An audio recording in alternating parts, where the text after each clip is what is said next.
All right. So Jonathan Ferrell is a perfect example of one of my favorite loan officers, one who has watched the MLO net, has learned from the MLO net, has kind of been a part of trading knowledge and occasionally transactions with other loan officers. And I didn't even know he was following and watching. And I kind of put this together last week and I'm like, oh yeah, I know this guy. This guy's super cool. He's got lots of things going on. And he was asking me to maybe help him with the podcast. So I helped him a little this morning. And I said, hey, in return, can you tell some of your story to the folks in MLO Net? Specifically, the part of the story where you were like, I'm moving, I'm completely changing markets. I'm throwing out my old playbook and I'm just starting fresh. Yeah. And if you've been watching the Survivor Series, TJ and I ask people this stuff all the time. We're like, hey, if you were going to start fresh in a new marketplace, what would you do? So I guess that's what we're going to do today. We're going to ask you what you did in a new marketplace and how it's working, and what you would, suggest to other people in their own marketplace, like as if they're starting fresh. You know what I mean? No, absolutely. Well, I mean, we're all kind of starting fresh at this point, right? We just had these 2 crazy years where we were rocking and rolling with a bunch of refinance business, a lot of purchase business. Interest rates are in the 2.5%. It was easy for everybody to get business. Phones were ringing off the hook. I was working with my processor until 2 a.m. every single night, and then literally waking up at 6 a.m. the next morning to start again. So I did something that I never thought that I was going to do. I told my wife there's no chance I'm ever moving, and here I am in a completely new area. I've been here now officially a year. It's definitely been it's been a lot of fun, because then it's now like, okay, I'm almost restarting from scratch again, right? Spent 11 years in one market, building that market up, and competing for market share with different other loan officers, and really trying to push my brand out there. And then all of a sudden I'm in a new place where I don't know anybody. One, I don't now. Now I can only see myself, so that's fun. I don't know anybody. I don't have anybody's contact information. I don't know what the market looks like, and what do you really do? And so, fortunately for me, there was a show that came out, and I was like religiously following it. It's called Undercover Billionaire. And so I don't know if you guys have ever heard of that show. It's on Discovery Plus. I highly recommend it. But it was, you I take watched these. that. Love that show. I love that Was it show. like season 1 or season 2? I Which love one? both of them. I love both of them. So I would like season 1 hooked me. Glenn Stearns, obviously the guy who founded Stearns Mortgage. He went to Pennsylvania, and he didn't create a mortgage industry there, but created a restaurant. But it was like, okay, he's got to start from scratch. Season 2 is you take 3 different people, put them in different areas. And so literally that show came out as I was moving. And so I was like, this is my playbook, right? This is the exact playbook that I'm going to use to get my brand and my name known out there. First and foremost, nobody knows who I am in this market. I moved from Southern California to Texas. I'm one of those California refugees, who moved. And, it's like, I don't know anybody. I spent a lot of time researching what the market looked like, because I really wanted to move to an area where it did have a heavy real estate market. We went to 8 different markets when we were looking up places to go. As soon as we landed here, I was like, this is it. This is the spot. Business is booming. They're building houses like crazy. There's tons of land for them to build on. Everywhere you go, it's like infrastructure's coming in. There's businesses that are moving here. And I was like, this is where I'm going to go to essentially build the second piece of my business, right? The show is one of the parts of the show that I loved is, so you go to an area and you just start meeting with different people. Well, one of the things that they were asking different people is, who do you know who I need to know, right? So they would find different people who were in a place of business, and they'd say, who's the person that I need to get in front of?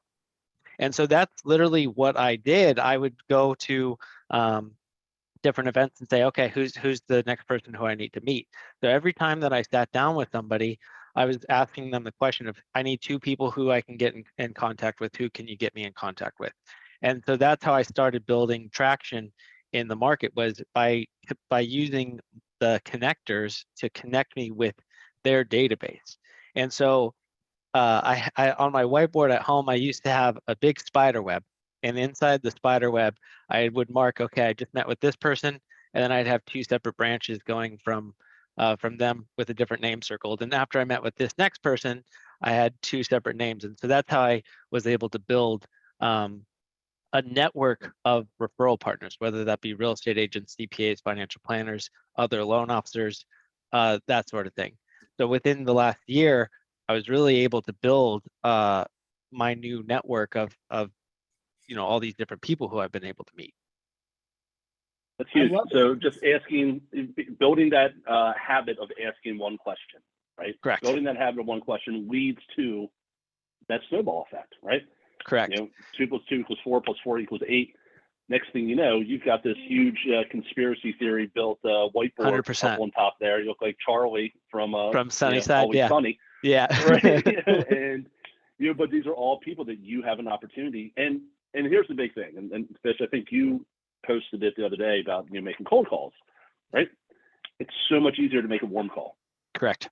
And that's a warm call. Hey, Michael Fisher said that I should have a conversation with you, said I needed to reach out to you specifically. Correct. That's completely different than, hey, I'm brand new. I just moved from California. Now I'm living here and I'd like to take you out for a cup of coffee. Huge paradigm shift right there when you're taking that approach to it. Correct. Now, to be fair, I did start with cold calling. I downloaded a list I went to MMI and I was like, these are the people who I need to call. I called 100 people. I set 2 appointments. I was pumped about the 2 appointments. I used to, and I'm sorry that I still don't do this. I was recording every single day of like, here's what I'm doing this day. And I had a daily journal of like, here's what's working and here's what's not working. I got 98 no's and I got 2 yeses, and those yeses fired me up. I was so fired up by those 2 yeses and I wrote about it. I was like, I've never felt, more alive than getting, these 2 yeses, right? Now, last week, I forget who posted about it, but I think it was you, TJ, specifically posting about it. You got to implement that strategy. I called on a heavy real estate agent and I'm like, hey, Matt gave me your contact information. He said that you're who I need to talk with. When are we going to chat?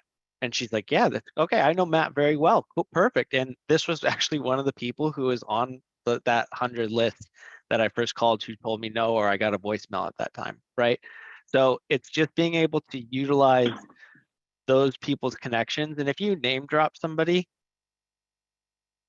that turns it from a cold call to a warm call immediately. And so I name drop Fisher all the time. Yeah. All the time. So it gets me into bars, gets me into restaurants, VIP status, just saying I know Michael Fisher. Right. Right. And that, I drop TJ Barker's name and then I get banned from Facebook. Yeah. Yeah. Why? There's a lot of places that will get you in trouble. Right. So if for anybody, I'm gonna give a plug to that show because like I said, I love that show, and that was my game plan. It was like, okay, people don't know who I am. What do I do? And it was find the people who I need to get, like find the one person, and that person is going to connect me to this person over here. That person is going to connect me to these other 2 people over here, where you could build your network, build that spider web, what I call it, and implement being able to get in front of people who you normally would not be able to get in front of if you're cold calling them. So I would say definitely watch season 2 because that I think has a real correlation to our business. Yes. Right now, because season 2 happened they were filming, then COVID hit and everything shut down. And they had to start completely fresh in a completely different world, which I feel like so many of us have been dealing with for the last 8 months, right? 100%. Especially folks who came in brand new to the business or folks who changed their business model because they're like, I'm going after, I don't want to say the easy money, but I want where the business is today. Correct. Right? I see some of the comments. The show is Undercover Billionaire, just so there's a couple of people who came late. So check out Undercover Billionaire. So sorry, TJ. But no, you're good, man. You're so good. Jonathan, We're interviewing you, not me. So. Yeah. So Jonathan, like I have the honor of I've spent lots of time with you today because we did this podcast earlier. So one of the things that came up when I was thinking, I want to ask for everybody here is I see this all over the country, LOs trying to partner up with LOs and trying to build something with somebody. And sometimes it works and sometimes it goes down in flames and there's lawsuits and yelling and screaming and gnashing of teeth. Correct. So how is this working right now with the two of you guys partnering? I mean, what's going well? What do you think you might tweak or change in the future? What would you recommend for people who are trying to do some kind of partnership like that? I mean, you guys have a very forward-facing partnership. I mean, you're doing podcasts and you're both visible together. Correct.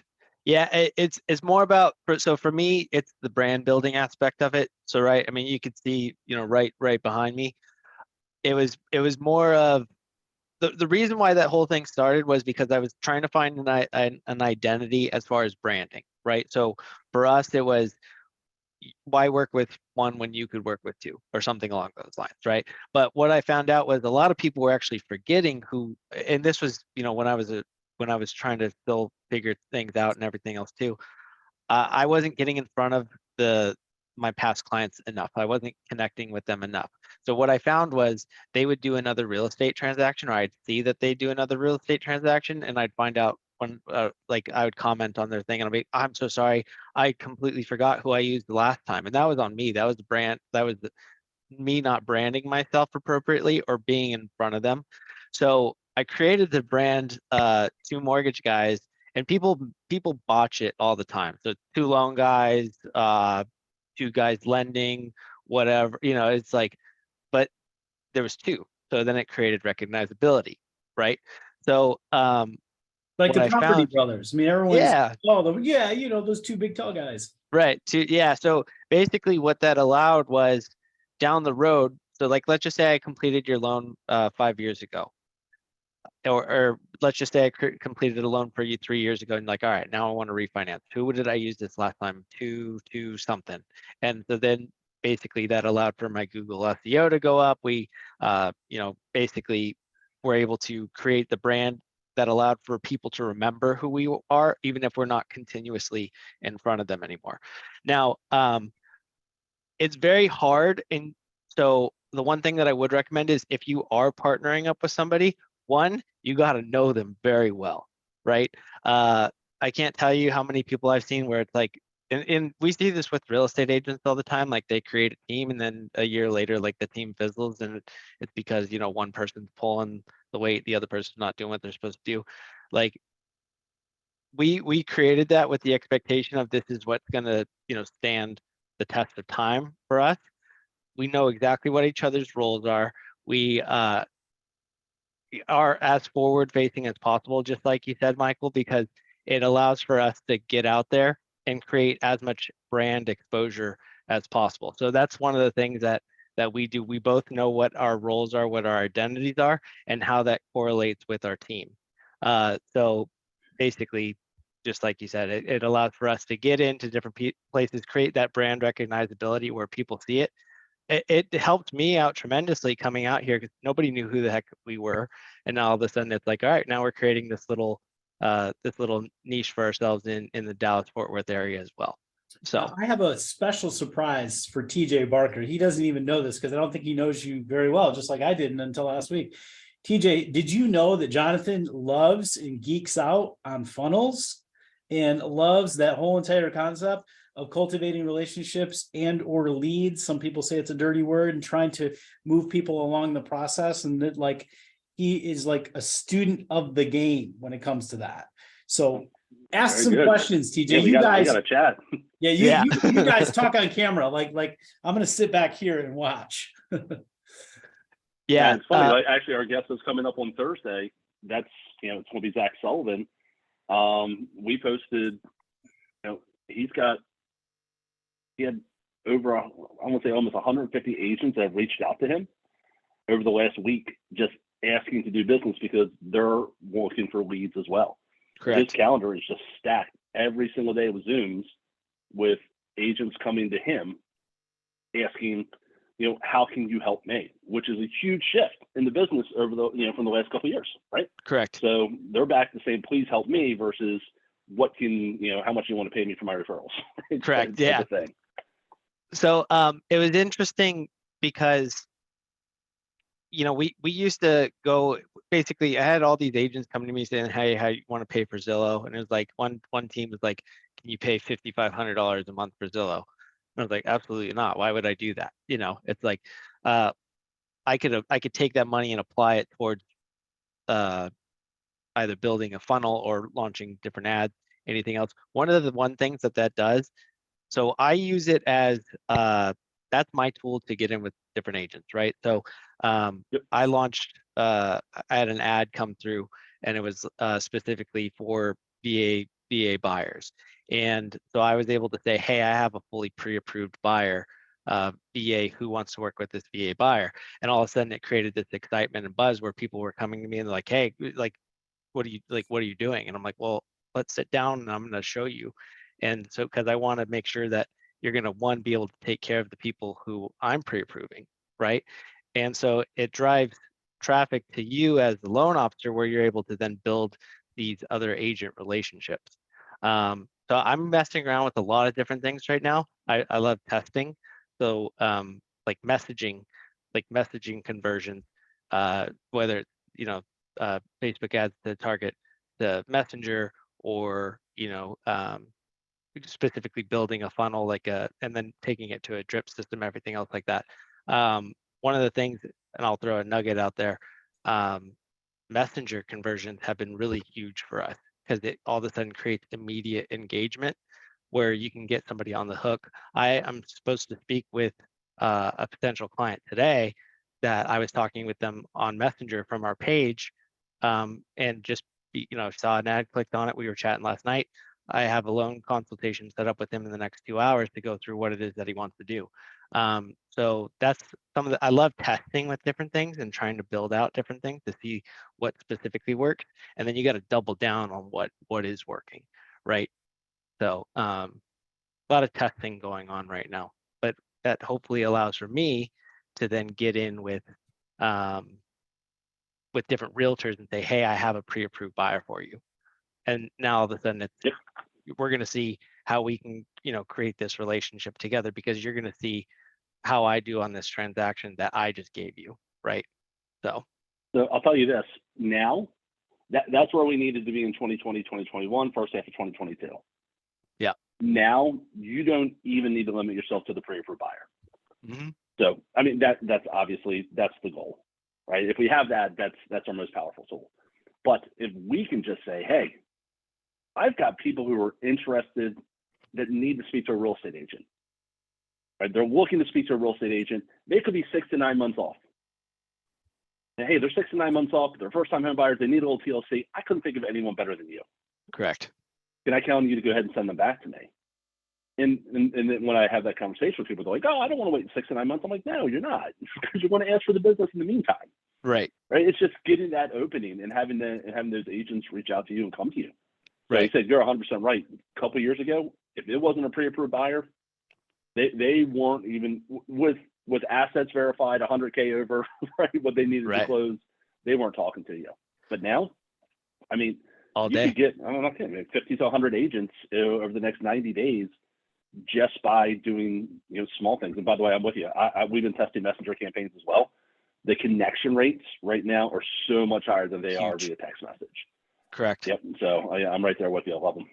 Yeah. So one of the deals that I just closed, it specifically was from a messenger conversion.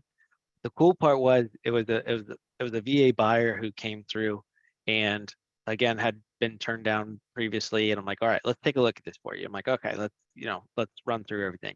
I'm like, well, you do qualify. It's just not for how much you want, right? But here's a couple things that we could do. We can get, if we, look at some like debt restructuring, we can get your residual income to where we need it to be to qualify. So then I took it and I was like, all right, perfect. They're in this area. There's this agent that I've been targeting in that area, right? This specific agent who I've been targeting. And I'm like, hey, do you have a realtor right now? No, I don't. Okay, cool. I'm going to partner you with this person here. Call up that agent. Hey, Josh, I have this VA buyer. I just got them pre-approved. They're looking to buy in this area.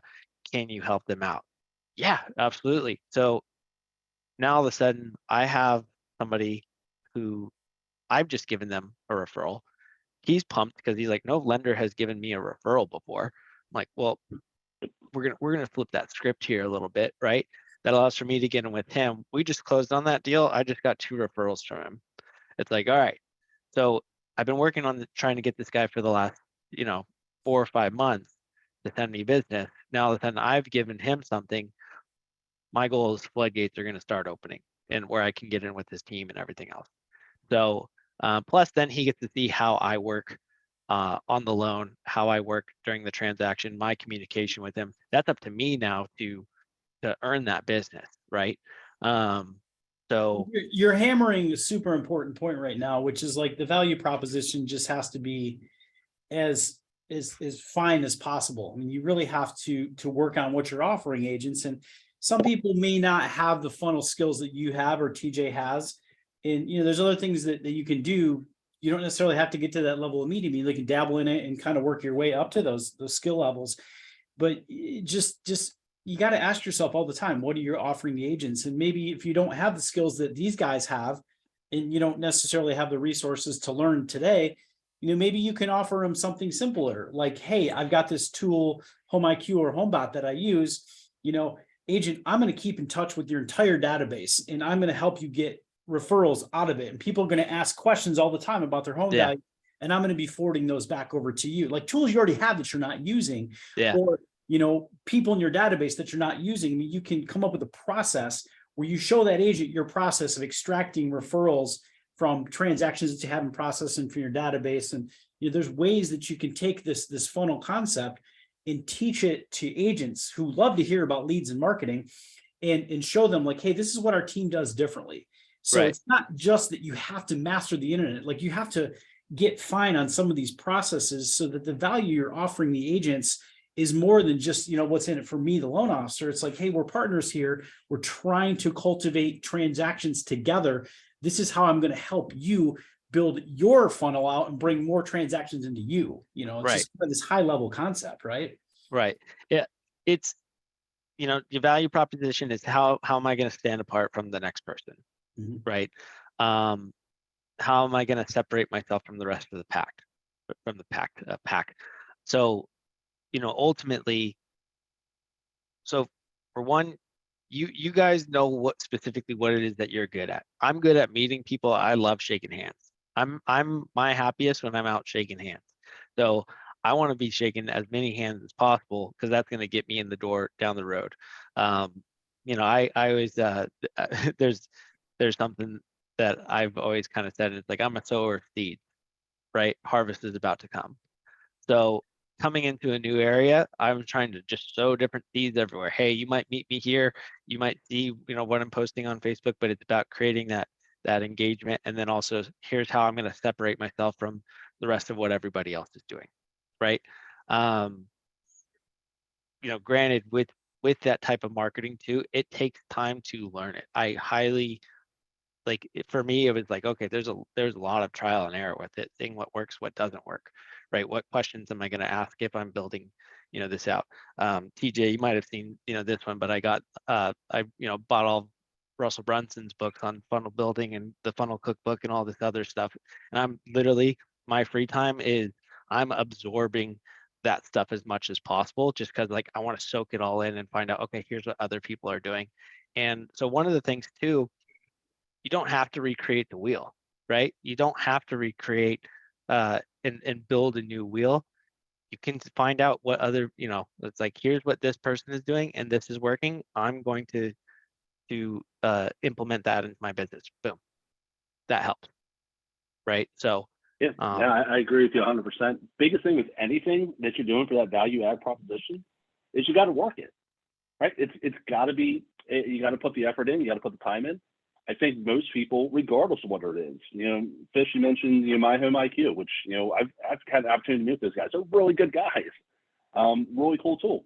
Obviously, lead generation, even if it's buying Zillow leads or realtor.com, nothing just, don't just put the money in and all of a sudden you sit back and all of a sudden you're like, this is great, right? I've got all these partnerships and relationships and all this stuff's coming in.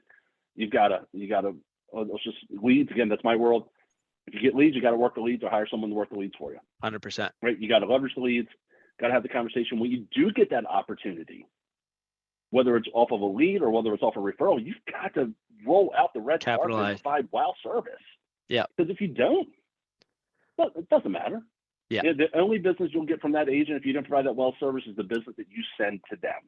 Yep. Nothing else comes back. And you're not doing this just for the business you're sending to them, right? You're doing it for the business that they can give to you. You want, a 4-to-1 ratio, at a minimum on this. So Correct. I'm with you. So, hey, Fish, we are about the 11:30 mark. So, or well, depending on where you are, we're about the 30-minute mark here. Right. Yep. So what else you got here, buddy? What else you got for Jonathan? Well, the last thing I want to close this with is this concept that he and I talked about earlier today. It's just a tricky one, man. It's like this concept we talk about in MLO net all the time, this giver's gain mentality. And, Yep. I talk to LOs about contributing to the community, about helping each other out, and, occasionally reminding people that they do business and asking for stuff. And, it's interesting that this comes up because somebody on the chat here is like, hey, I got a borrower I'd like to connect Jonathan with in Texas. Okay, cool. Jonathan's taking time out of his day to help everybody. And it's tough because when you do those kind of things over and over, you don't automatically see results from them. But you got to remember when you're doing this kind of stuff, you got to put people somewhere into a list that you connect with. They got to be, Facebook friends with you or on an email list. So I would ask you, Jonathan, how do you, go about keeping track of people, gathering data, putting people in groups and communities or social followings, so that that they're seeing your messages and staying connecting with you over time? Right. So, building the list is important. I'm a visual person. I'm fully visual. I have to see it. If it's not in front of me, it's out of sight, out of mind. I got my whiteboard and I keep track of okay, so I have whiteboard on in my office. And then one of the other things that I use is pipeline view with Trello. So or a Trello-like system. I highly recommend when you are targeting people or when you meet with people to put them where you could see them, because there's people that I have not been in contact with, and I'm like I said, I'm still looking at getting better at this myself, where if they were on my whiteboard, I would have been able to get their business. Or if they were on their whiteboard, they're in my mind's eye of I need to be in front of this person today. Video marketing 100% has majorly helped me out. I use Dub. I know that there's Bomb and anything else. Video marketing, as far as text messaging people, if you send somebody a personalized video, that goes miles and miles beyond just the standard, text or voicemail or anything else. Hey, that takes time. Sometimes I'm sitting there and I don't really want to record this video. It's no, I have to go to my profit producing activities. This is a part of my profit producing activities, is being in contact with these people. They're on my whiteboard for a reason. Need to keep in touch with them. Shoot a quick video. Hey, just want to let you know, thinking about you today. Hope all's well. Hope you have a great day. If you need anything, I'm available. Boom, click send, record the next one. Hey, so-and-so, just was thinking about you today. Hope all's well. You need anything from me, I'm available. Boom. And you get into the habit of doing that, it's going to increase your business. You're going to be getting in contact with more and more people every single day. And top of mind, they're gonna remember you when it comes time to do something. So Love it, man. Love it, man. Well, let's close this up. Thank you, MLO net. Fantastic Survivor Series of call. Tune in a couple days, and we'll have Zach talking about some more of the list building and funnel stuff that we talked about today. We appreciate your dedication to the community, sir. You actually have a new lead from somebody that was watching that in your messenger box there. Cool. So, again, we appreciate you. Thank you. That's a 30-minute profit producing activity, right? 30-minute profit producing activity. Put yourself out there on video. Put some good content in the ecosphere, and good things will happen to you. We promise. Absolutely. Well, thank you so much, guys. I really appreciate it. Likewise. Yeah, absolute pleasure. Pleasure speaking with you, Garrett. So we'll definitely talk more. So MLO net, thanks.